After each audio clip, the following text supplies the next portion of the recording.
Bonjour, my name is Jennifer Fairbanks, and welcome to the AI Data Centers and the Impact on Tribal Nations webinar. I'm the Communications Director for Native Organizers Alliance. I'm also an enrolled member of Red Lake Nation up in northern Minnesota, and I'm also a descendant of the Blackfeet Nation in Montana on my mother's side as well. So if you're not familiar with the work of Native Organizers Alliance, we are a national nonprofit organization that is dedicated to building Native power. We do this work through advocacy, capacity building, campaign support, and partnerships to amplify the power of tribes, organizers, and grassroots movements to transform policy, strengthen community, and to protect our sacred places. So today we're going to hear about how the data center boom is directly impacting tribes by threatening environmental sovereignty and more. With over 100 data centers proposed on or next to tribal lands, Native communities are on the front lines of pushing back against this massive expansion, very massive and fast-growing expansion. So we're co-hosting this webinar today with the Braveheart Society, which is a traditional cultural society for women formed by a community of grandmothers on the Yankton Reservation in South Dakota. They've been doing a lot of work on the ground to push back against data centers and to educate on the harmful impacts that they have. They have some great presentations for us today, along with one of their partners. So I'm actually going to turn it over now to Faith Spotted Eagle to tell us a little bit more about Braveheart, the work that you do, and to do an introduction for your team. Ampeti Washte, good day to all you wonderful people, relatives, and I'm working and growing with a society that is 31 years old. There came a time where we become extremely worried about the relationship of the natural order of life with our relatives. In our language, we say Mitakiasi, all the relatives were beginning to be impacted. So 31 years ago, we created a 50-year strategic plan called the Winter Count. And in that is an all-encompassing effort to create a cultural bioregion to protect the Missouri River, which is the longest river in the U.S., and its tributaries. So we work in traditional, ecological, place-based work. And place-based means that every place has a unique characteristic. For example, we don't have alligators around here, so we don't have an alligator clan. But we have deer clans. We have whatever is reflected in the magic and the medicine of the land. It's not political. We do a deep body of historical and cultural understandings of the land and the respect for all the ecosystems. Our latest project, and I'll just throw that in there and move along, but we are having a hard time getting the millennial generation interested because there's such an impact of historical trauma on them. So we've focused our efforts on the youth, and so we adopted a beaver pond. We have learned so much about this keystone species, but that's just an example of our work. So anxious to hear, share, and grow from this concern that we have, and we think it's one of the greatest threats that we have ever faced with the billions of water that is going to be desecrated, even the aquifers. So I would like to move along and welcome our guest, Zam DeShields. Hello, wherever you are, is a Chickasaw member and Choctaw descendant. They spent 18 months setting up and running Microsoft's Global Indigenous Program Office and previously served as Planning Director for the Samish Indian Nation and Planning and Community Development Director for the Swinomish Indian Tribal Community. I'm familiar with that committee, and that's awesome. They now run their own consulting practice focused on AI governance and Indigenous data sovereignty. So welcome and excited to move along.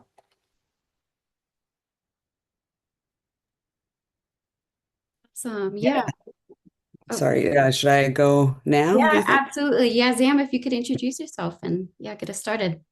Yeah, Chakma, Chickasaw, say yeah. Hello, my name is Zam. I'm Chickasaw, and Choctaw descendant. As many of you know, it's only one here in the US, and that's by design, as is a lot of what we're experiencing right now in the world. So I'm going to take a moment and pull up this presentation. I have to say, I work a lot in tech, but presenting PowerPoints in particular is a weak point for me. I am sitting in Anacortes, Washington. I saw one person pop up from Bellingham, so hello from a local person. And it is Samish, Swinomish, Lummi, all treaty areas for those groups, and several other people who would seasonally have traveled here. So I'm glad to be sitting in this Coast Salish region, and pretty far from where the rest of my tribe is. All right, let me get this pulled up. Um,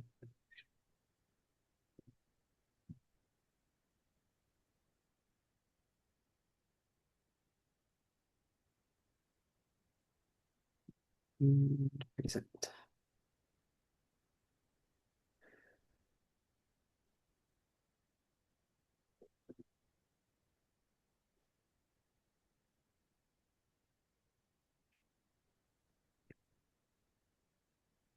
We're just gonna go down to present. Here we go. All right. I'm gonna pull this back in front of me so I can see. If there are questions that come up in the chat, if someone from our other hosts wouldn't mind interrupting me to just make it so that I can answer questions in the flow, that is actually helpful because sometimes there's deeper things here that come from, I don't know, lots of different backgrounds that people are thinking about and speaking from. All right, so this is just AI history and its role for tribal nations. Are you guys able to see, are you seeing like my presenter panel or are you seeing the actual slide? Nope, we see the slide. Perfect. Okay. You never know what's going to show up on these things. So, there's so many different things that we could talk about with AI, and people have a pretty wide breadth of understanding as far as like what it is, where it's incorporated, and what the situation is right now. So we're going to try to cover a lot of bases today, in a pretty short amount of time. So I'm Chickasaw. I grew up in Southern California, so already disconnected from my tribe, and it's been a reconnection in adulthood, thanks to the tribes that I worked for.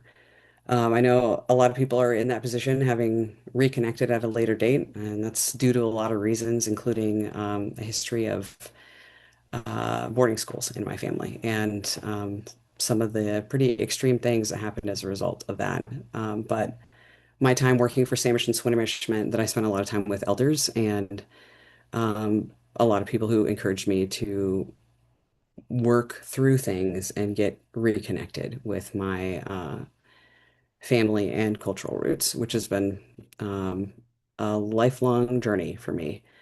So I worked for Samish for 3 years and Swinomish for five, and spent a lot of time doing everything under the sun, which everyone who works for a tribe understands. It's just par for the course. Everyone's going to do a lot. And as a result, I worked in tech things, like setting up different software licensing agreements, even like working in disaster preparedness, so like redundancy of where digital data is getting stored. And it made it so that I had a pretty good grasp and understanding of at least two tribes approaches to what they're going to do digitally and with technology, and how risk averse or risky they were willing to be. And it was very different for each tribe. And since then, I've worked with many other Indigenous communities globally, from Canada, US, New Zealand, and Australia. And that was when I was working with Microsoft. And I can tell you that there's like no two group that is the same. And as many of you also understand, there's not really uh, typically a universally shared opinion on approaches to data sovereignty and how you treat things. Um, so I've sat on both sides, both in the tribal government setting, and been on the other side of working with a technology company who had many different reasons to be working with Indigenous communities around the globe.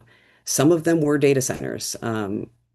I wasn't involved in siting per se, but definitely worked with teams that were um, working with tribes on what they were going to do as far as jobs or other impacts. It's very interesting now to be on the other side of things and see where different groups are going with this because it's gotten pretty insidious. Probably already always has been, but so now I run my own consulting firm and largely just speak to groups about how they're going to take their approach, what policies they're going to put together, and how to make sure that sovereignty is something that is carried through into all of the actions that communities are taking. Okay, so to start it off with a pretty well-known example of where the risk can lie when using any amount of tech. Um, One thing that I've said in past discussions with people is that there is no opting out. Right now, it is incredibly difficult to get away from uh, your data individually, but also communities' data from getting kind of vacuumed into these bigger machines. The example that most people know about is 23andMe. They ran a company, had an agreement that they made with users that only needed to be honored as long as the company itself was intact. So, with a bankruptcy filing, 15 million people's genetic data was sold as a company asset. And they were no longer required to adhere to the agreement that they had made with people regarding privacy. And so it is something that people were incredibly inflamed by. Most people are pretty leery of things like 23andMe at this point. But that is just one slice. It's a big example, but it's one slice of how you can kind of accidentally trip into handing over data to a large corporation and not really have any control over what they're going to do with it. And this kind of thing is unfortunately in pretty much everything we do. From when you're recorded, when you call your health insurance company, to when Alaska Airlines asks you to verify your passport ahead of going to the airport. And they use a company called Jumio, who then is taking your biometric data through a facial scan in your phone. And that's the kind of thing that I'm encountering, and pretty much everyone is that it doesn't really matter what tech you're using. There's instances of data stealing, is what I see it as, happening pretty much at every turn. Okay. So, what AI actually is? It's autocomplete scaled up. That is a simplification of what it is. But it's a predictive algorithm, and it comes in different proprietary cases, and they keep kind of advancing and marching it forward.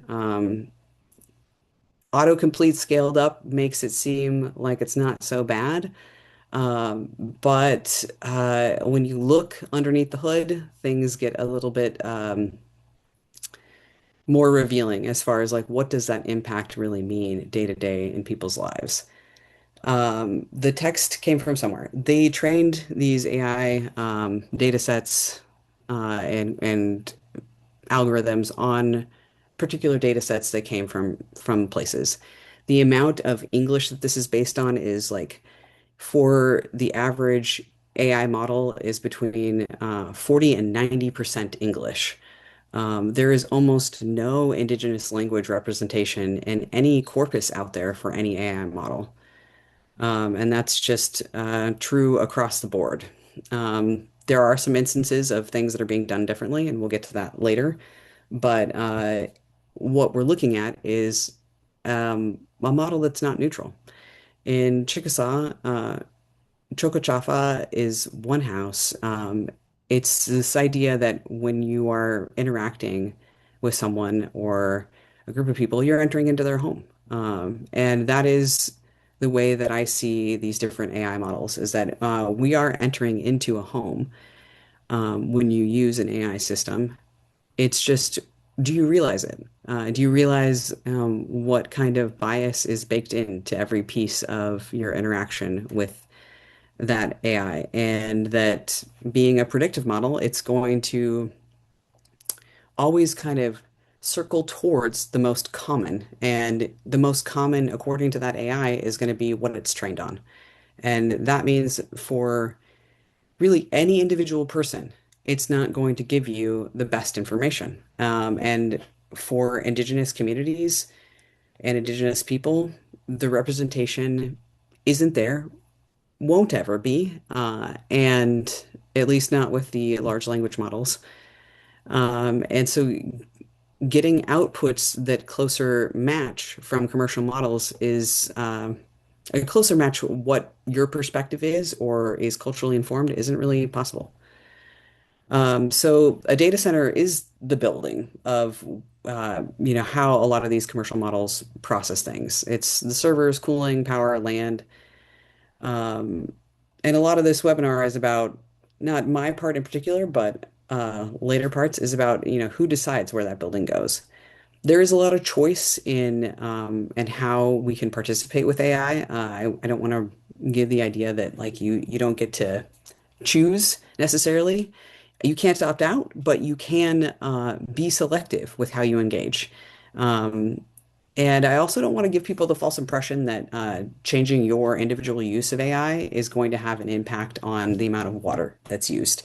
That direct one-to-one correlation is like akin to not using straws for the purpose of like being more environmentally friendly. It's the onus is on these large corporations to do something differently. The individual people, as far as like what we can do, it is different. We can do a lot. But as far as like our habits with AI, I mean, my view is take it, Robin Hood it, just like go and download free models and use it on your own machine. But you don't have to participate in the big machine if you don't want to. Um, all right, so next part here. So a short history of how we got here, because history of AI is part of this. The whole term was originally coined in 1956, and this is the beginnings of machine learning. So it took a while for us to start recording like more mechanical processes in a way that we could look back on, either from a human perspective looking into a machine or the machine itself looking back on its own history of what it had done. Before that, it was like uh, work done in a machine and it goes away as soon as the work is complete. Um, so 1970s to 1980s, there's like a lot of points where AI ramped up, machine learning ramped up, and then collapsed again, and it was based on funding. 2012 is where we really started to see things uh, pick up pace significantly. So in this, it's AlexNet, it's deep learning, going beyond just like the regular chug of machine learning of like, here's this data set and I can get an output from it that tells me like the number of people that have the name Benjamin or a simple machine learning process where it's like helping with translation. As simple as maybe an overstatement there. But when we get to the point of machine learning being able to learn from itself, that is right around the 2012 point. I know it seems like a long time ago, and it was. What we're seeing now is this exponential growth pattern, and that's what really is so scary for so many of us, is because like we weren't necessarily aware prior to this most recent moment. The awareness is a lot higher now, and that's why some of this growth seems like completely out of control. It has been building for a long time. Um, So in 2017, oof, attention is all you need. That's like the attention economy really started to chug into everything we were doing. I don't know if you guys know when we started to have to prove we weren't robots and websites, that's all of us training AI. Those sort of weird little features and everything, it started right around that era. And yes, we're proving we're not robots, I suppose. But we are also training robots to be able to do what we do, which is see the difference between buses and cars in a series of photos. So 2022 is when ChatGPT launched. We've got like an incredible amount of users right at the very beginning. It was one of the fastest adoptions that tech has seen of all time. Granted, there's more people now, but the adoption was very rapid. And I was right in that mix with testing out AI products. I was a little leery at first, and then was associating with people who were more heavily involved in tech, including at Meta. And so I was testing different things out, not really Meta's product, but other ones. And initially was like, wow, this is really like not that helpful because I wasn't getting what I wanted on out of outputs. But that started to change pretty rapidly, particularly when I started working for Microsoft, which was in 2023. So the computer race, it is kind of an arms race where these different tech companies were trying to build massive data centers to run all of the things that they're trying to do.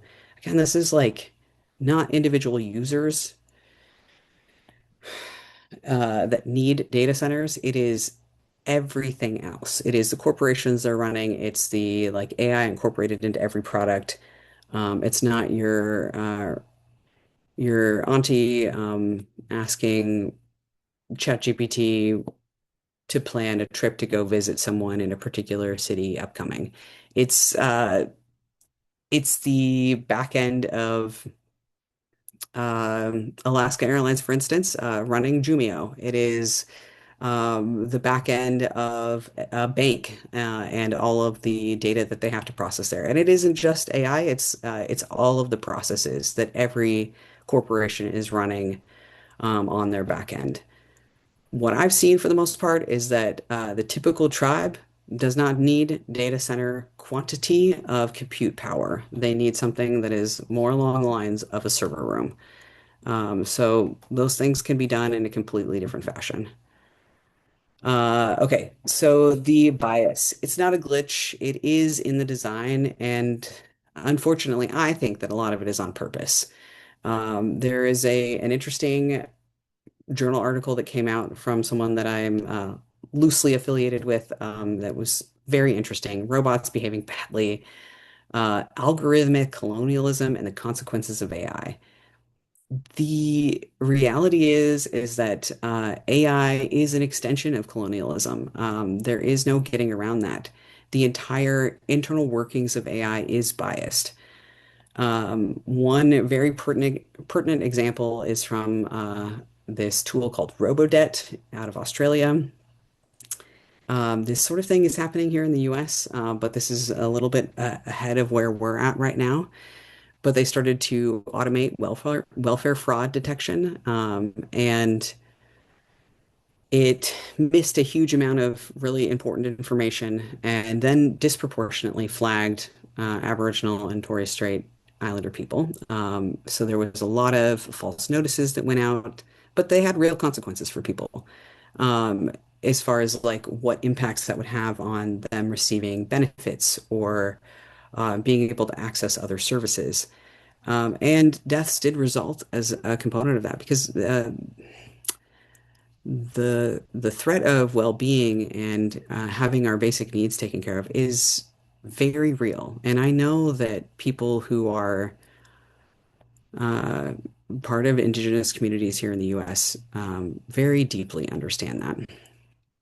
So we are facing this sort of thing here in the US. It is incorporated into many parts of our lives. And our federal government has signed contract after contract with Palantir, which is a pretty major AI company. And they're able to do things like the facial recognition pieces, which has bias built into it based off of skin tone. The predictive policing, where thought police people are getting charged with or arrested based off of things that they may do according to an algorithm's prediction. And that's already been shown in the US to be connected to like unnecessary false arrests. Um, and again, having pretty serious consequences for people. So it's the same extraction logic as we've had with land and water and other resources that tribes have. And now it's with data and images. And the data that tribes have is incredibly valuable. It's rich is one thing, but it is data isn't just numbers and information, particularly when it's tied to a community that has a cultural history together collectively.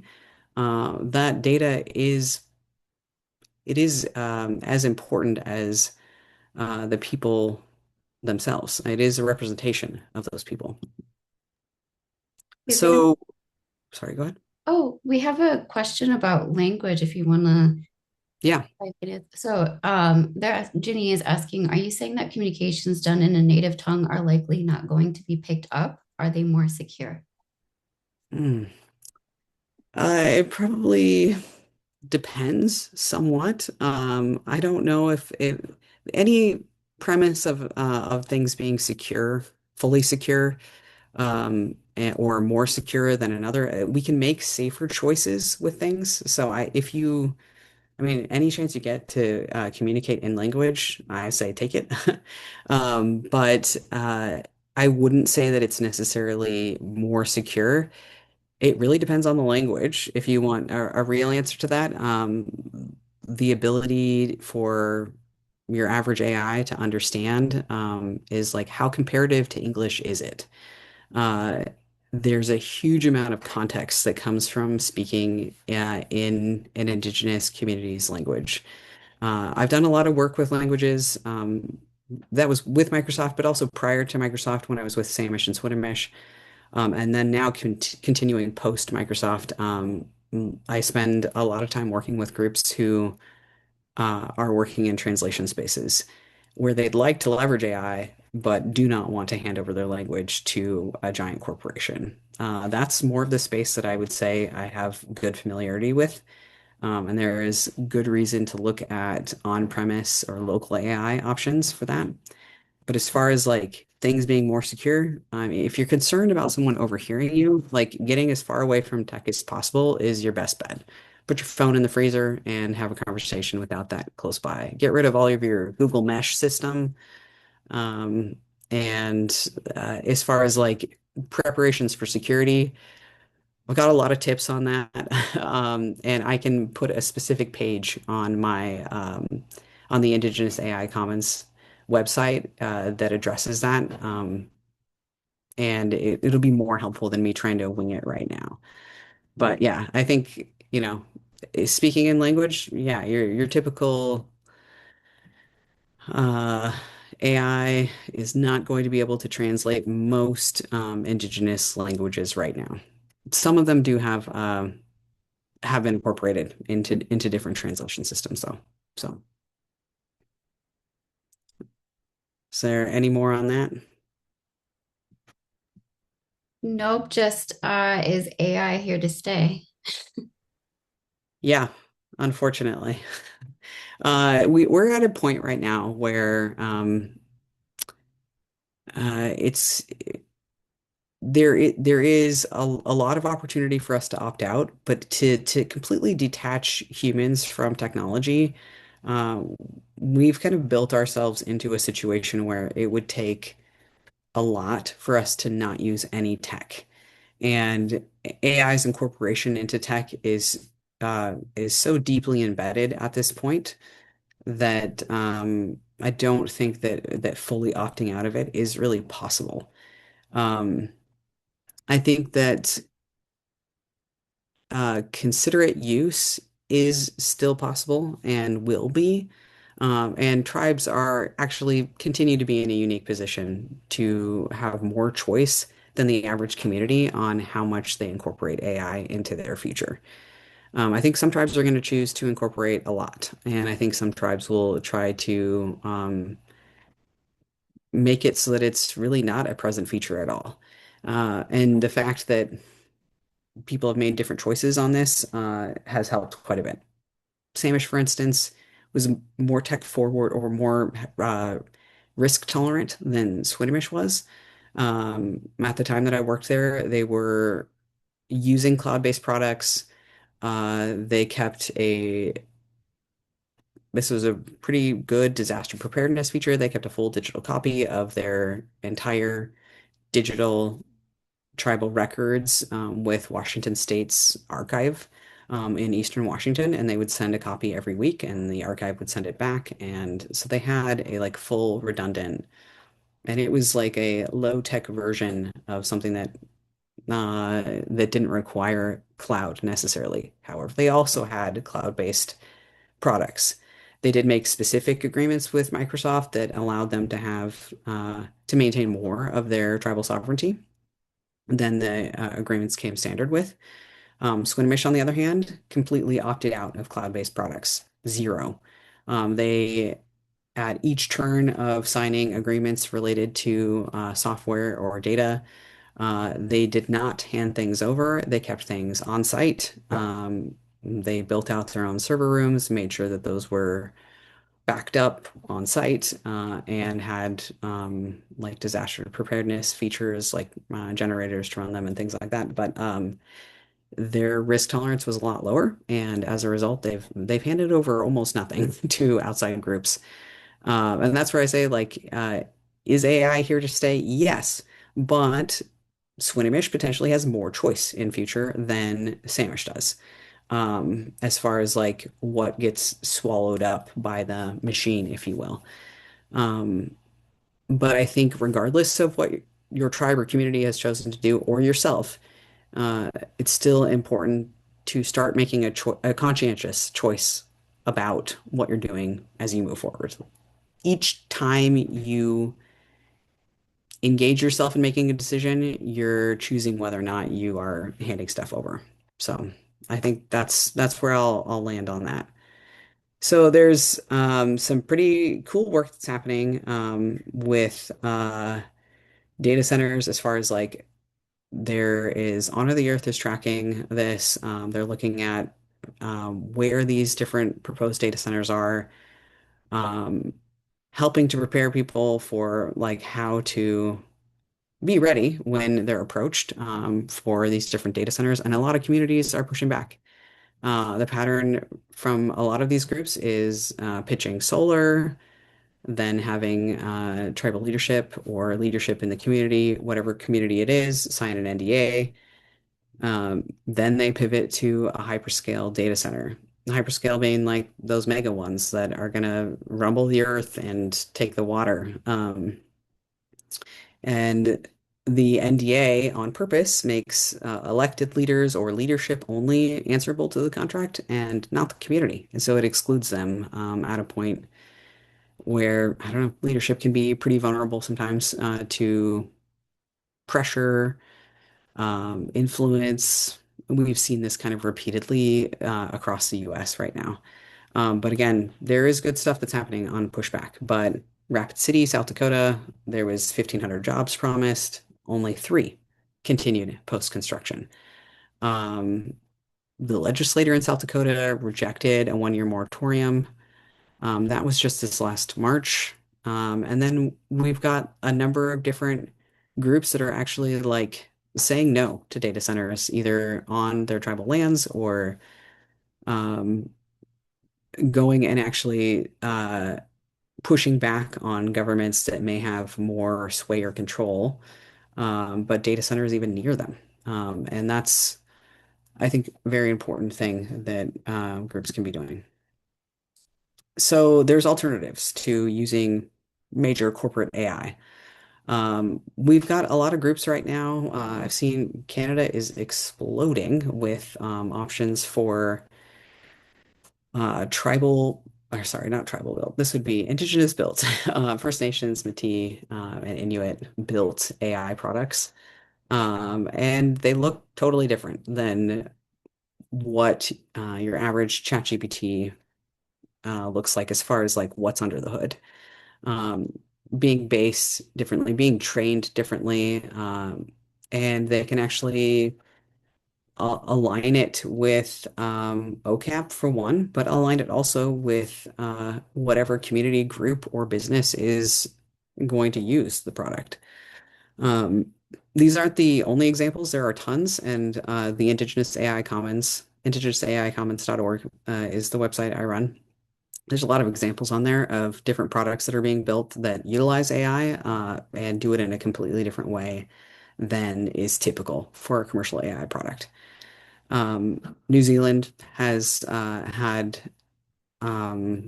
Maori-based AI for quite a while at this point, and there's some pretty interesting perspectives that are being brought to the table as a result of them pushing that forward, showing it to the world right away. Like, here is how you can do things differently. And I think it's sparked quite a bit of creativity on what can be made instead of, again, like just going for these like big products. Um, and a lot of people are just downloading free models and running them locally. And that's one of the things that I do. And it's one of the ways that you can make AI work better for you as far as like, mm, where's your data going? Who's controlling it? And also what kind of outputs are you getting? Because you're able to, point it to particular data sets maybe that you want to use and also don't want to give over to a company. Okay, so there's some pretty cool wins out there. To not leave this on a negative note, there's good stuff happening. Seminole Nation of Oklahoma banned data centers outright. Um, and that was prompted after the chief was asked to sign an NDA. And it was the beginnings of this pattern of like pushing indigenous communities into data centers and building them. Uh, yeah, citizen organizing with Muskogee Creek, Santa Fe County. This is outside of a tribe, but still in Indian country. There's a ton of uh, tribes um, and in indigenous communities in New Mexico, and they put a moratorium on data centers. Uh, I have a close friend who's Isleta Pueblo, and knowing him and his approach to things, like I definitely see this tracking as far as like uh, getting community activated and involved in the local government.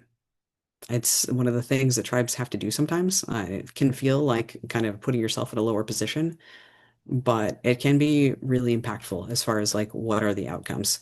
And you have to be selective about it, what makes sense and what doesn't. Um, but and Cherokee Nation has a pretty cool document that they've output, and that's also linked on my website. And it's like it gives a lot of guidance on how to address what happens when there is a siting decision at play. And also they have other information on AI in general. Um, so you can ask if an agreement includes an NDA and who it binds. Pushing for a task force before a vote versus after, getting a group that's actually going to look at the issues as they're outlaid.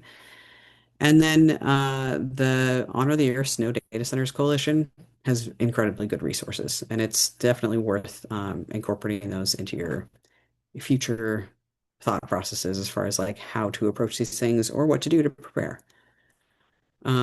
So we've got we've experienced this. Land and water were kind of first and foremost, but data and the ground it sits on. That's the next thing that's happening right now. It's the same fight. Um, it's the same people fighting it, and there is just, again, so much more that we can be doing as far as like how to look at whether or not we're opting in or opting out at these different points. So that is where I will leave it for now. And then I can drop some resources into the chat for people to reference post this conversation. All right. And I think Alexis, it might be back to you, or Jennifer just unmuted. Yep, I was just gonna say, Alexis, if you want to introduce yourself and get us started. Yes, thank you so much for that incredible presentation, Zam. It really was so informative. I will share my screen.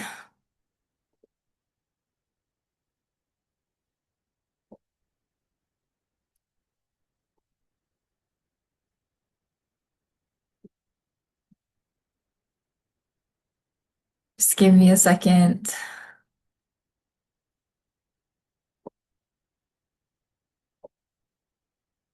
Can you guys only see this actual presentation and not my presenter notes? Yep, just the presentation. Okay, great. Okay, so hello everybody, good evening. I am Dr. Alexis Archambault. I'm Hunkpapa Lakota. I'm from the Standing Rock Sioux tribe, and I'm here today with Braveheart Society. I work with them. I have been working with them as a hydrologist since August of 2024. And today, in my part of this webinar, I'll just be talking about a little bit of the data center water and electricity usage. So it's really just a straightforward presentation for those of you who just are looking for the basic general knowledge on how much water and electricity data centers actually use. So I'll go ahead and get started. So as Zam pointed out, data centers are expanding faster than regulation can keep up. So the rapid rise of AI infrastructure are reshaping energy use, demanding access to freshwater resources and local power costs across the country. So this speed for innovation and its impact for Indigenous communities is important to consider. As a community, we must remain proactive instead of reactive, because these decisions made today by tribal leaders will have pronounced impacts for the future 7th generations.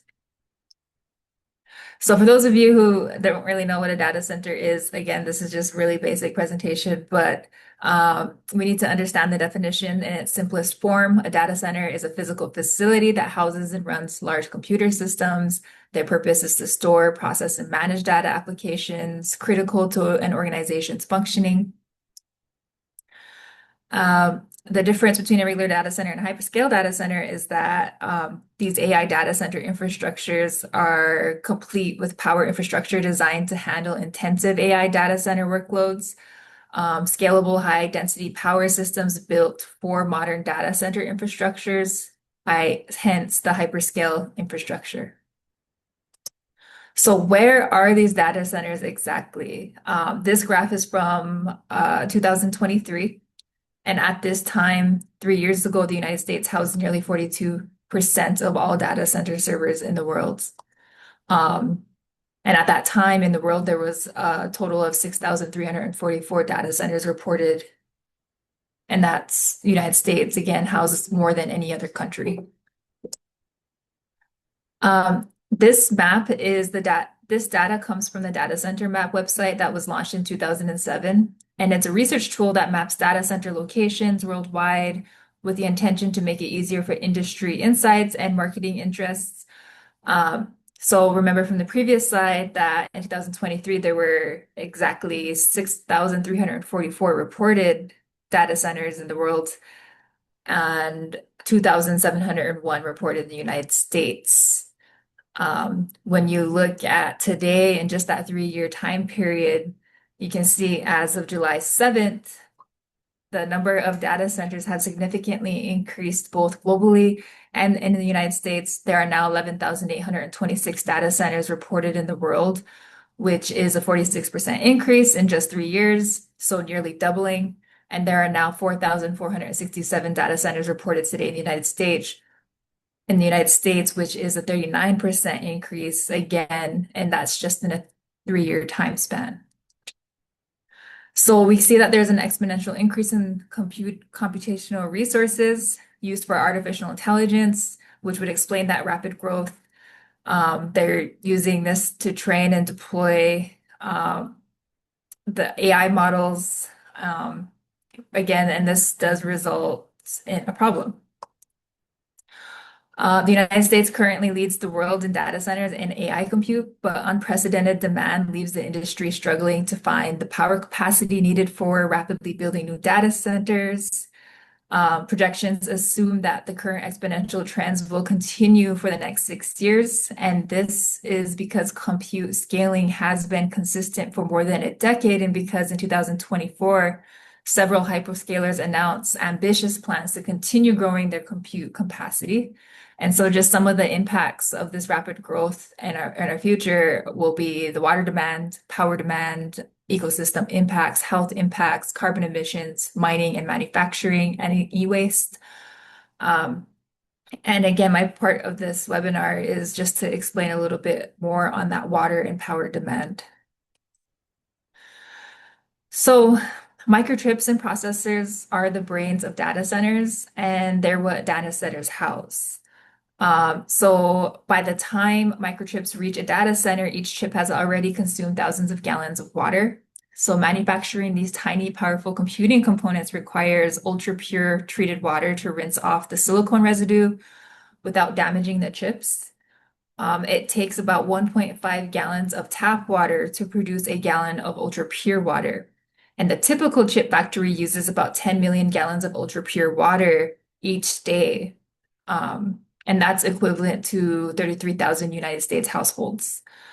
In addition to this enormous use of water, chip manufacturing also produces wastewater that contains pollutants, including heavy metals, and that can be toxic to our environment for the aquatic ecosystems and, of course, us as humans. So this is a breakdown of energy consumption in a typical data center, published in 2023. So you can see in this pie chart, the energy consumption, half of it is used because of cooling. And that's because data centers generate a lot of heat, and they're using fresh water to cool them down. So in some cases, over 25% of the local community water supplies were used for data centers. And now we've seen that there is a huge lack of transparency. There is often a lack of public available data regarding data center water consumption, making it difficult to monitor and manage the impact on local ecosystems and communities. So data centers don't actually need water, they need cooling systems. So data centers today require massive amounts of fresh water to cool down the servers because it is the cheapest cooling option. Data centers water usage depends on various factors, including location, climate, water availability, the size, and the IT rack chip densities. So let's get into like the typical water cycle of a data center. So a data center's water footprint is calculated by the sum of 3 categories: on-site water usage, water used by the power plant facilities that supply water to data centers, and water consumption during the manufacturing process of processor chips. So in this graph, you can see each one of those explained in A, B, and C are displayed. So again, in A is water consumed directly by the data center for cooling and other purposes. In map B, it's water consumed indirectly through electricity generation. And in map C, it's water consumed indirectly via the water embedded with the electricity consumption of water and wastewater utilities servicing the data center. So basically what this means is that the data industry in 2018 and 2021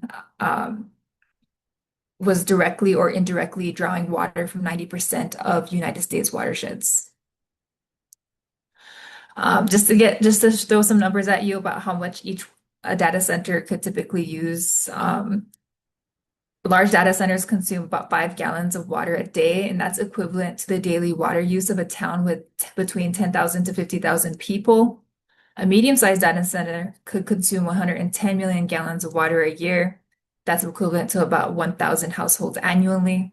And in 2023, United States data centers use an estimated 17 billion gallons of water directly for cooling and a staggering 211 billion gallons indirectly through electricity generation, especially when powered by fossil fuels. And an example as a single data center in Iowa reportedly consumed 1 billion gallons in a year, and that was enough to supply all residential water needs in the state for 5 days. So it uses a lot of water. This image is a satellite image showing the Microsoft data center campus in Arizona. So you can see the development from 2018 to 2025, and you can see that those data centers are often built in clusters. And then for that specific one, Goodyear, Arizona approved Microsoft data centers to use up to 3 million gallons of water a day. And this is in a water scarce region. And so that single data center right there uses about 1 million gallons of water a day, which was equivalent to 1.83 billion gallons of water a year, which is equivalent to 61,000 American citizens or a small city like Santa Cruz, California. So we talked about cooling systems. Oftentimes, when these data center developers come into communities and pitch a data center, they will often say, well, this is a closed loop system. It doesn't use that much water, but let's get into how much water they actually use. So the name itself is a bit misleading because in a closed loop cooling system, cold liquid circulates past the servers, absorbs heat, and then flows through a heat exchanger where it is cooled before repeating the cycle. That loop is sealed, so no liquid is gained or lost. However, that second loop, the heat exchanger loop, is open, and it sends cold water through the heat exchanger and hot water out to the cooling tower. So this is the loop that is responsible for data centers consuming 60% of the water that they withdraw through evaporation. So in this example, a closed loop 100 megawatt data center needs 8,000 gallons of water a day. And then a closed looped 8 gigawatt Mason County data center needs 640,000 gallons of water daily. And just to put that into perspective, that's equivalent to like an Olympic-sized swimming pool. And this is extracted from the water table every single day.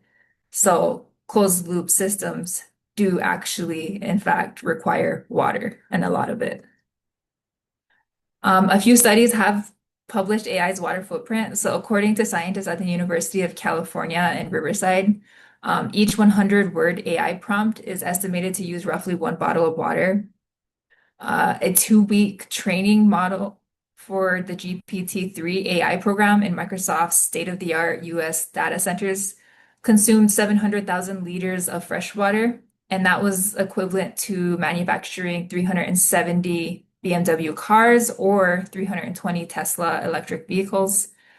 Google's data centers in the United States also consumed about 17.7 billion liters of fresh water in 2021 to keep their servers cool. And this may not sound like much, but billions of AI users worldwide enter prompts into systems like ChatGPT every minute. So it is a critical time to uncover and address the AI model's secret water footprint amid this increasingly severe freshwater scarcity crisis, worsened extended droughts, and quickly aging public water infrastructure.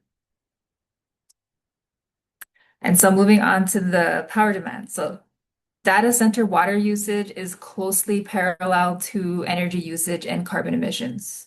So according to a study published by Piltz, Mahmoud, and Heim in 2025, they reported that larger training runs and widespread deployment of future artificial intelligence systems may demand a rapid scale-up of computational resources that require unprecedented amounts of power. They found that globally, AI data centers could need 10 gigawatts of additional power capacity in 2025 alone, which is more than the total capacity of the state of Utah. If exponentially exponential growth in chip supply continues, AI data centers will need 68 gigawatts in total by 2027. So that's almost a doubling of global data center power requirements from 2022 and close to California's 2022 total power capacity of 86 gigawatts. Given recent training compute growth, data centers hosting large training runs pose a particular challenge because training could demand up to 1 gigawatts in a single location by 2028 and 8 gigawatts equivalent to 8 nuclear reactors by 2030. So that's assuming that the current training compute scaling trends persist. Again, AI's power requirements are under exponential growth. AI training presents a unique challenge because it requires large amounts of power capacity, again, in a single location. And our current power grids do not have the capacity to support data centers hosting AI training. And yet, these AI developers are still building these large buildings in centralized clusters and asking us, the public, to foot the bill through tax incentives, all while our electricity bills continue to increase. So again, power demand of data centers, they require a lot of power. The largest data centers can consume up to 2 terawatts of electricity per year, terawatt hours. That's equivalent to 200,000 homes. And if you're looking at this graphic, you can see that data centers use more electricity than entire countries. So as data centers use more energy for their typical data center operations to meet AI requests, they consume larger amounts of water to cool their processor chips to avoid overheating and potential damage. And then similarly, an energy use increase in data centers result in more carbon emissions. So we will see a significant increase in electricity demand from data centers by the year 2030, sorry. More so on the environmental impact, the environmental impact from data center expansion is great. And a recent study published by Gao in 2026 revealed that the carbon and water footprint of AI is pretty large. It's not just cooling the server rooms and chips that consumes water. About half of the electricity currently used by United States data centers comes from fossil fuel power plants, which themselves use a lot of water as they heat up steam to turn their massive turbines. And I always like to show this graph because it really puts it into perspective. Only 3% of water on Earth is fresh water. And humans, us, we only have access to 1% of this fresh water because most of it is locked up in glaciers and they're melting back into the ocean as a result of increased global warming. And that's lost to us forever in our basically in our human timescales. So we live on this finite planet with finite resources like fresh water. We have increasing drought and water shortages, which is reducing the water availability that we have access to, not only in the United States, but across the world. And then meanwhile, data center developers are increasingly tapping into fresh water at the surface and underground aquifers to cool their facilities.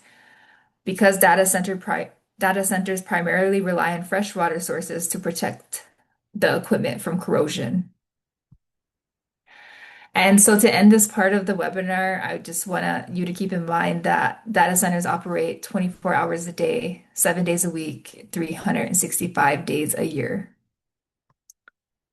So as communities consider the benefits and the risks of data center development, we should consider our own role in the growth of data centers and whether our use of AI is worth the price of the water, power, and land it demands. Wopula, I want to thank you for listening and for your time and attention this evening. I'll now hand it over to our Braveheart Society biologist, Elijah Small, to discuss the ecological impacts of data centers.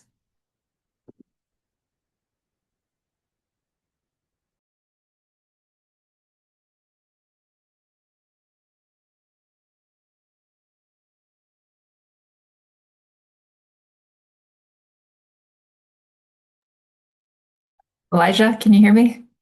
Oh, okay. Yes, I can.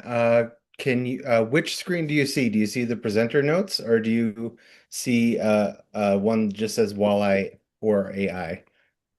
I see your presenter notes. Okay. How about now? Now I just see the presentation. Okay. Excellent. Well, greetings everyone out there in internet land. I want to thank you all for tuning into this presentation. My name is Elijah Small. I'm a biologist who works for the Braveheart Society. I've been working in ecological restoration for about 15 years and hold a bachelor's and a master's degree. My master's is in trophic cascade theory, which is the examination of how human actions change the environment over time. I I'm on this call today because I'm a biologist for Braveheart. I come from the Huntwan and Red River Métis people on my father's side and the Kashubian people on my mother's side. I've been with Braveheart now for about 6 years and I've been working in ecological restoration for a decade and a half. In that time, if you were to ask me to design a system to destroy a river, I couldn't think of a better tool than an AI data center. Um, but before we get into it, I'm going to hit you with a lot of depressing stuff. So before we get into this, here's a picture of a cute puppy.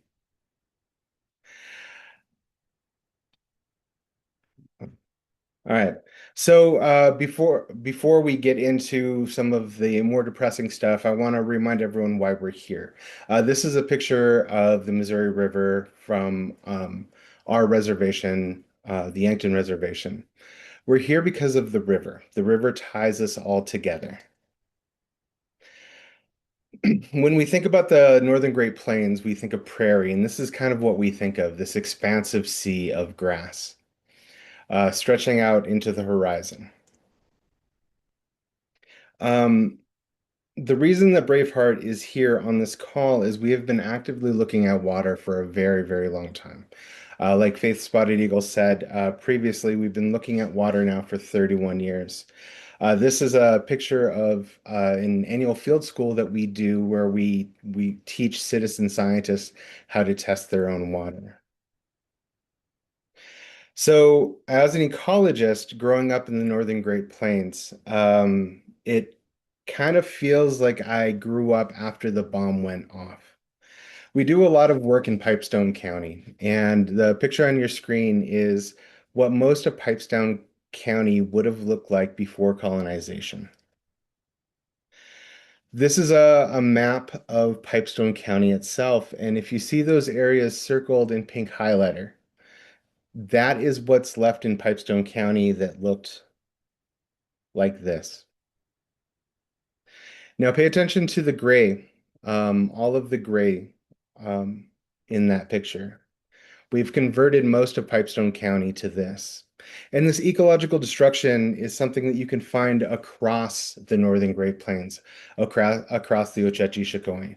The Northern Great Plains, the prairie ecosystem, is the most endangered ecosystem on the planet. Because it was so valuable, because it was managed over generation upon generation to be so healthy, it was one of the first things that was taken away. So this is a trophic map of Pipestone County. And each one of those dots represents a cluster of species. And those lines between those dots are the connections between the species and each other. This is around when the bison were taken off the landscape. This is the sod busting era. This is the wetland drainage. And finally, the moving in of agricultural pesticides. So you're watching the food web of the Northern Great Plains literally disappear in front of your eyes. And we can take this model and place it anywhere in the Northern Great Plains. Doesn't matter if it's the Black Hills, doesn't matter if it's the Missouri River, doesn't matter if it's where I grew up in Lynn County in Southwest Minnesota. We when the Europeans came in and colonized the land, they did a series of things. They killed the buffalo, they took native people off the land, they dammed the rivers. Each one of these actions reduced the amount of species that were on the landscape and reduced the interconnection between those species. And for an ecosystem to be healthy, it needs to have a lot of connection. It should look like this. It should be complicated. It should be interconnected. 150 years of Western management has turned it into this.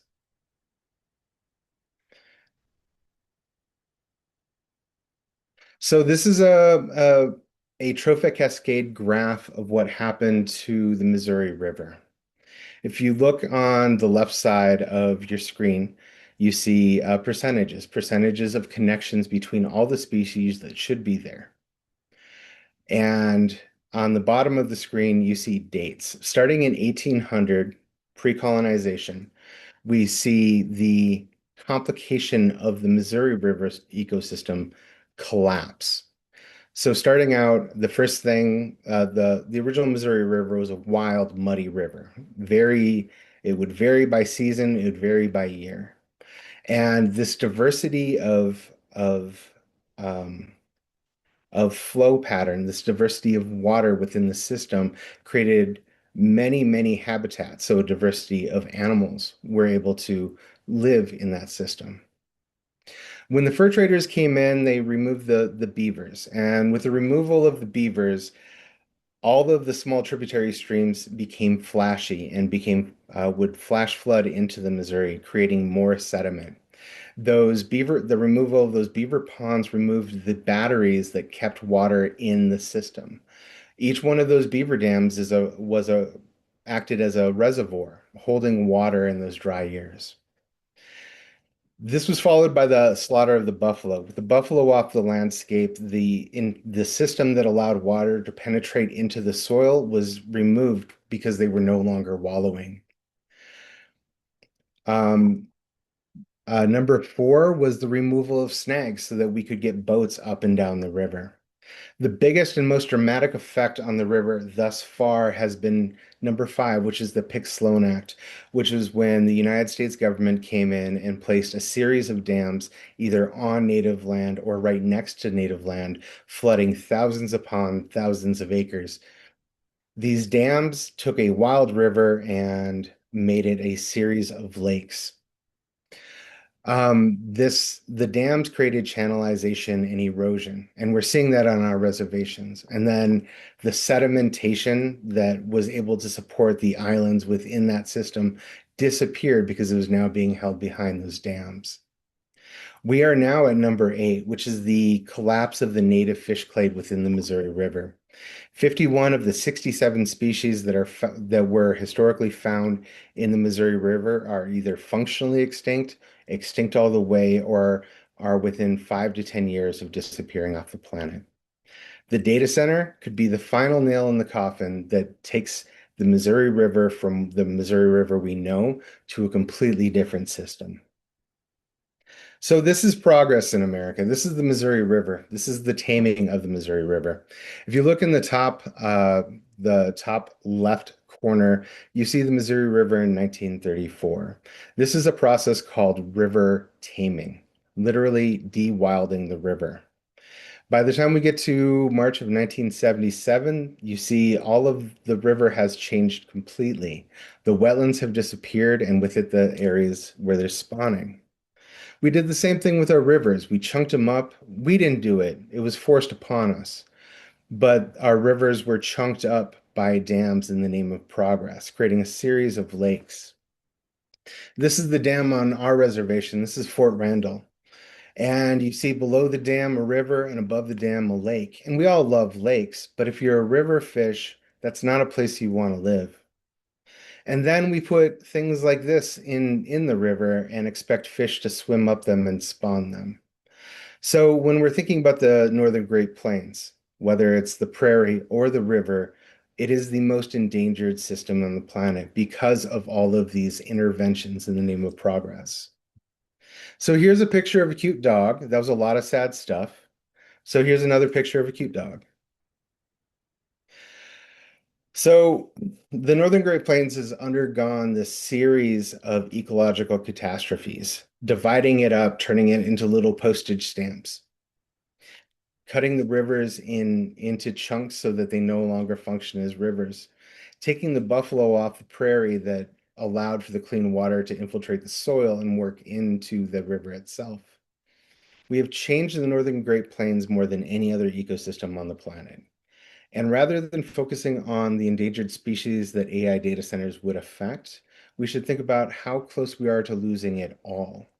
Most of the Northern Great Plains have an ecosystem connectivity level between 5 and 15%, which means 5 to 15% of the original connections between a bird, a mammal, a grass have disappeared. And that puts us at the threshold at which we can either start restoring ecosystems, or if we do nothing, those ecosystems are going to disappear from the planet. So AI data centers affect rivers in a number of ways. One of the biggest one is the massive water withdrawals. Even if they're returning water to the system, water is lost from that system. So if it's a pass-through AI data center, meaning it pulls water up from the river, warms it up, and then puts it back into the river it pulled water from, we're still losing water through evaporation. If it is a closed-looped system, we are also losing water through the evaporation through the cooling. So when you pull water out of a river, there's less river there. And that's what the massive water withdrawals will do. It'll functionally make the Missouri River smaller, creating less habitat, less space. The big danger with these data centers and the thing that allows them to kill entire rivers is something called thermal pollution. When we think about pollution, we usually think about something going up into the sky, like CO2 or smog. Thermal pollution acts the same way, but it's heat. So this is heat being released from a system. And an AI data center, if it's a pass-through system, will pull up water, heat that water 20 degrees, and then put it back into the original system. Now, the Missouri River is a cold water fisheries system. So if you're taking water up and then putting it back into the system warmed, you're affecting that system. And these pools of warm water can move down the river system for miles and miles and miles.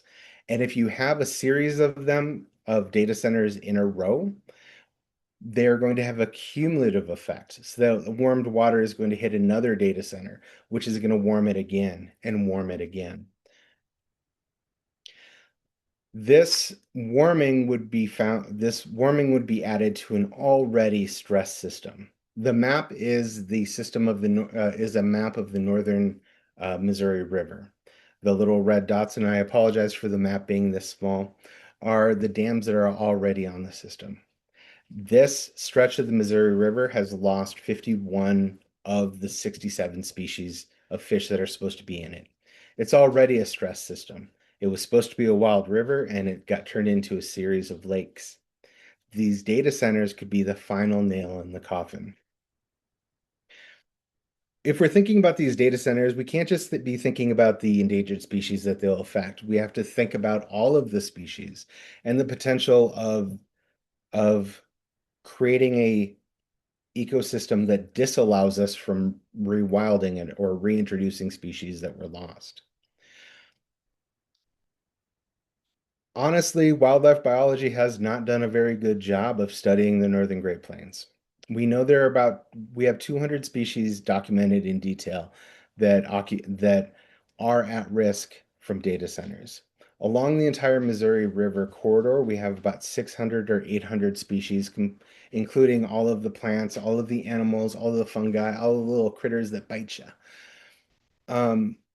And AI data centers will touch each and every one of these. So rather than going through each one of these species, if we're thinking about fish, 64 species of fish would be affected by data centers. We have about 150 species in the basin. 8 of those are federally listed, and those are functionally extinct because those populations are not reproducing in the wild. We're having to rely on fish hatchery fish to keep those populations alive. We have about 44 species of birds and mammals that would be directly affected, and another 300 that use this corridor. Our reptiles and amphibians would be affected already, and these species are already in decline. So 15 species of reptile and 15 species of amphibian would be affected by the taking of water and the warming up of water. Our mussels and invertebrates, which in the northern Missouri is the most endangered clade of animals. We would lose about 20 to 50 mussel species and 300 to 500 aquatic invertebrate species, or they would be affected. And this forms the food web of the entire Missouri River. And then our plant species, those near shore plant species like cottonwood, many of our medicinal plants, these would be affected by the warming of the water. The entire upper Missouri River watershed is controlled and moderated by temperature. So if we raise water, the temperature of water, it's going to affect every single animal within that system. So getting to the title of this presentation, it's Walleye or AI. And we can talk about the bajillion species that are going to be affected, but I wanted to drill in on one in particular. And I picked walleye because if you grow up in the Northern Great Plains, if you grow up in the Dakotas, Minnesota, Wisconsin, this is a fish, a cross culture that ties you together. It doesn't matter what your culture is, you probably ate walleye as a kid at a fish fry if you grew up in that part of the world. Walleye play a deeply important hold a deeply important place within the culture of the Hongtuan people and all of the people in the Northern Great Plains, as well as as well as being financially very, very important to the region. So how walleye are going to be affected the most by these data centers is by thermal pollution. That's warmed water going into the river. If you're a walleye, every single part of your life is dictated by temperature. When you spawn, when you have babies, when you eat, when you migrate, when you rest. Thermal pollution affects water in two ways. It warms it, creating the thermal, essentially creating heat, and it lowers oxygen. So this is the double squeeze. If you look at this graph, the blue line is the oxygen available in a system. And if you look at that red line, that's the oxygen demand a walleye has. As the temperature goes up, the amount of oxygen a walleye needs increases. And at the same time, the amount of oxygen within the water decreases. So if we get to about 75 degrees, we are now in a place where a walleye can't breathe. What happens is we enter something called a recruitment cliff. So this is a graph of where a walleye spends its entire life temperature-wise, somewhere between 42 degrees and 65 degrees. A warming of 3 degrees on average is all it takes to cross that lethal threshold, and you'll lose an entire class of fish. You'll lose all the babies all at once that year. Displaying it another way, the amount of oxygen available to a fish depending on temperature. What this really shows is the warmer it gets, the less oxygen is there. Where this really affects us and the walleye, this is a graph showing how many data centers on the upper Missouri River it would take to create a whole trophic cascade of the Missouri River, turning it from a cold water fishery that supports things like walleye, sturgeon, into a warm water fishery that supports things like bullhead and carp. So if you look at this red line, this takes into account climate change. If you follow that red line up, that number 20, that's the number of data centers between the headwaters of the Missouri River and Fort Randall Dam it would take to turn that river into a warm water fishery. If we cross that line, we lose walleye in that system forever. So the walleye life cycle, again, is moderated completely by temperature. If you look at the top of this graph, gonad maturation. If the water crosses 50 degrees while the walleyes are coming into their spawn, that temperature increase will actually cause them to take up their gonads, meaning they will absorb them rather than reproducing that year. Their spawning has a narrow window, 44 to 48 degrees. And so again, if we're raising that water up 20 degrees and putting it back in the system, we could be messing with each and every single one of these cues. If water increases over 66 degrees in that critical spawning time, you'll lose the entire egg clutch. If the temperature rises too early, it will mean that the fish will be born into a world with no food. So in the winter, when the water is between 32 and 39 degrees, this is when the mature walleye will begin to develop their sexual organs. If the water is too warm, they won't, and then there won't be a spawn and there won't be any fish that year. This is what happens when the water is warm. On the top, you see a female and male walleye gonad, which is their reproductive organs. If exposed to water that's 20 degrees warmer, what you see is on the bottom, those organs have basically disappeared. Migration is set off when the water hits 39 to 48 degrees. So if we're dumping 20-degree water on top of into that system, what happens is the fish decide to migrate before they're supposed to.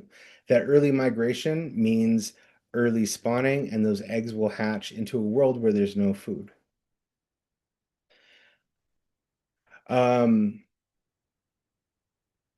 So if these walleye are able to find a small refuge of cool water and actually lay their eggs, they're going to look like this. This is the larval stage of a walleye.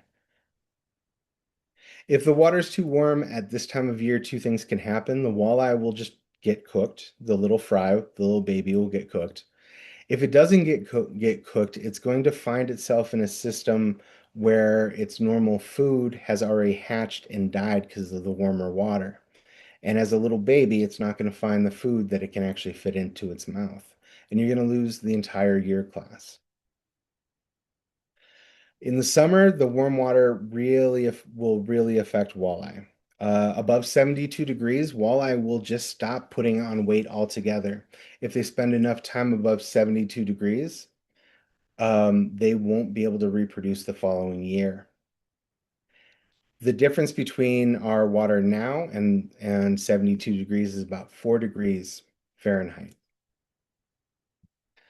Again, if that water is too warm, if that system is kept too warm, the fish will not put on weight and they will not be able to reproduce. The takeaway is the warmed water are going to either prevent the fish from reproducing or kill the babies that come from that reproduction. The thermal effect on the adult fish. This is a fillet of a walleye that's been exposed to thermal pollution. Because of the increased temperature, they're unable to regulate their own metabolism, and they become more prone to disease. There's a spawning disruption. Their migration is disrupted, and their livers will actually shut down. The thermal pollution will create something called competitive displacement. As the water warms, it's no longer the ideal place for a walleye to make a living. It becomes the place where a different fish can make a living. And this is going to be a bass or a walleye or a carp.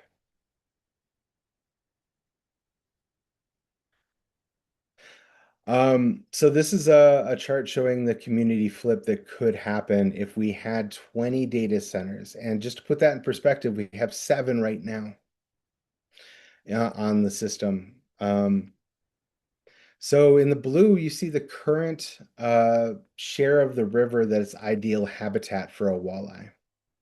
If we increase the temperature by 5 degrees, half of the water in the Missouri River will be habitat for walleye, increasing the amount that is open to those warm water fish. At 20 degrees, we see a complete flip in the river system. It goes uh, it goes from being a cold water system supporting walleye to a warm water system supporting carp, gar, catfish, and bullheads.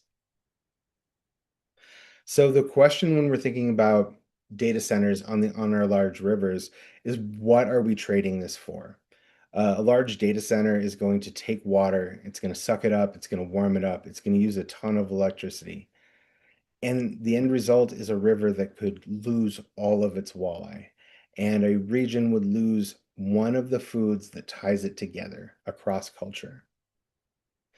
What we're looking at is walleye or bullhead. Which of these realities do we really want for the Missouri River? And a word of warning, data centers are coming. We've been very good at fighting and pushing back. About half the data centers that have been proposed have already been shut down. But these data centers are coming to a handful of communities. They're coming to tribal nations. They're coming to impoverished communities in the South and in the Southwest, and places that have water. So on the screen is a picture of the Colorado River. I spent a number of years working in the American Southwest. I'm talking to you from Albuquerque, New Mexico right now, where our Rio Grande has just gone dry. This is two pictures of the Colorado River, and both of these rivers were over allocated. The Colorado River has not hit the ocean in decades. This is its former delta. These are salt flats now. This is what happens when you sell your water. This is what happens when you allocate your water. And the people who used to live in this area were never compensated for this. So I want to thank you and give you one more cute dog picture, because I know I went through a lot of stuff that can be pretty sad. So from there, I can open it up to questions, or I can hand it off to the next presenter. Thank you, Elijah. Somebody said that looking at the pictures of the puppies almost make the information like that much sadder. Oh, Thank you for trying to break it up with the cute puppy photos. I guess I just want to offer some space. Yeah, if there's questions, or maybe also Faith and Judith, if you have any like closing thoughts. I know we're coming up at the end of our time together, but just wanted to offer that space as well. Yeah, Judith, I defer to you. Um, we're Thelma and Louise, so go ahead, Thelma. Well, I apologize for being late. I've been sick for 2 days, coughing myself inside out, but I'm glad that I didn't miss the presentations. I just want to say a few things about NOA's relationship to Braveheart Society.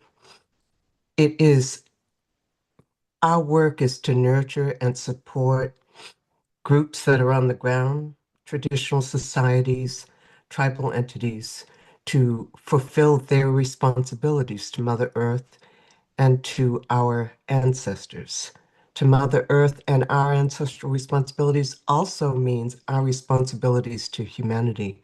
So it makes me so proud to hear these young and younger. You all can decide which category you belong in. It makes my heart very full to hear these younger and young Native scientists who are struggling to reveal how it is that we can fulfill our ancestral responsibilities and weave it together with Western scientific knowledge. I think that Faith and I met over 11 years ago, and it was when I first started working for Native Organizers Alliance. I'm a citizen of the Caddo Nation. I've been the executive director of the Native Organizers Alliance going on 11 years. So when I first got on the job, I went to South Dakota to visit with some of the kin that I had worked with in 1973. Well, actually, their children and their grandchildren in many instances.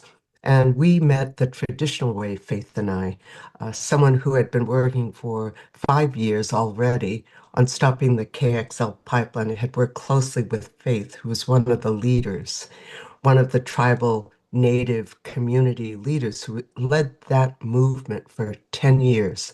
Well, 5 years on into it, I met Faith, and I was introduced to her by one of our allies in 350.org. And I called Faith cold and I said, I'm going to be in South Dakota. You want to get together and chew the fat? And she said, yes. And I'm getting off an airplane, from Phoenix. So come meet me at the casino on a Hunktuan territory or Yankton reservation. And I did. It was like nine or 10, just before closing time in the restaurant. And it was like I had met my sister from another mother. And she and I shared both a commitment to uh, the work that needs to be done to organize the power in Indian country, but also had the same sassy, spicy sense of humor. So thus we became Thelma and Louise. And for the young people on the call who don't know about that movie, look it up on Google. Ask Grandma Google. It's about two women who go out and make a fight, for our rights, women's rights. So Faith and I have been to a lot of rodeos together, and we met before the Dakota Access Pipeline. And basically, I learned about and have learned so much from working with the Braveheart Society. But what the Braveheart Society is doing, and what you heard tonight, was how it is that grassroots organizations and traditional societies can bolster the fight for sovereignty by weaving together our traditional belief systems and ceremony with Western knowledge. And over these last 11 years, I've stood beside Faith and others in other reservations and communities where, especially on reservations, Faith and others have, and the Braveheart Society grandmas have stood beside their tribal leaders and encouraged them, have sometimes led the tribal leaders, and at other times have knocked heads, but all within the framework of being centered in ceremony and centered in an Indigenous belief system that we carry the responsibility of humanity and the health and well-being of Mother Earth. And so I'm very, um, I think that I would like people who are on the call to know that that's the work that NOA does. We make new relatives, we develop relationships and are invited into communities and introduced to one another in the traditional way using the moccasin path. And then we work to support their leadership and the work that they're doing. And so we're doing it all over Indian country, and it's been 11 years. But honestly, I don't know who's on this call, but honestly, South Dakota is like my second home, and Braveheart Society is my other group that I think about, that I worry about, and that I will forever be indebted to for teaching me so much about how to protect Minnesota and how water not only is life, but water is something that if we don't do the work that Braveheart is leading on now, then our descendants will be in a terrible, sorry place. So I just want to thank the Braveheart Society for sharing their wisdom, the staff, and I want to thank Faith for being my ride or die. Yes, I'm ready anytime, midnight or noon. Thank you. I just saw somebody on the chat say the importance of prayer. I think we have come this far after offering those prayers in a sacred site. There are thousands and thousands of sacred sites all across Turtle Island. And so when you go to one of those sites, you can feel the shka, which is like chi, and we feel that energy, and there are streams that we can enter once we became conscious, aware, and reconnected to the place-based energy where you're standing, whether you're standing on pavement. Whenever I go to a city, I just think the earth can't breathe underneath that concrete. I wonder what's happening to it and the lack of life under that. So out here, we're fortunate to have all of this land, water, and youth to learn from it And what Judith said is being in the front line is all for naught if we don't share it with younger people. And all of you are younger than me. So I get to count all of you. But I feel like my first choice is to work with our nerds, the scientists. And I belong to the American Indian Science and Engineering Society. And I think that even if you're not academically schooled in science, you know that nature hears you and above all watches you. That alone should scare you because nature is watching the destruction of our earth. And worse, the little animals, when we had field school during KXL, we were trying to find the dung beetle, which is endangered. There's a certain kind of beetle. So we were traipsing over to Tripp County, which is like an hour and a half away. And we did our field school. We found the dung beetles in our buffalo pasture because guess what? They are very discerning. They don't want to eat the poop of cows that has all kinds of antibiotics and pesticides. They don't like that. They discern and they love buffalo poop. So the wisdom and the brilliance of the species of the earth is watching us. And I think that's why that dog looks sad, is that why are you doing that to not only us, but yourselves and the grandchildren's grandchildren? So I hope this moves your heart to do something.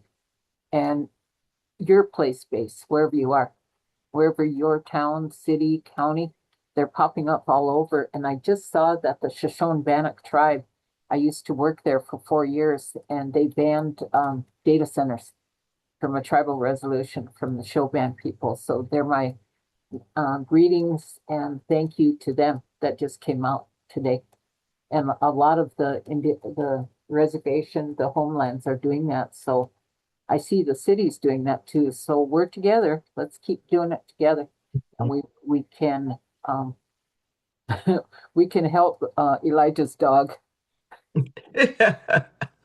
And I think we should be planning and Sam, I'm speaking to you especially, that we should be planning a webinar where we have a conversation about what good can AI do for our people.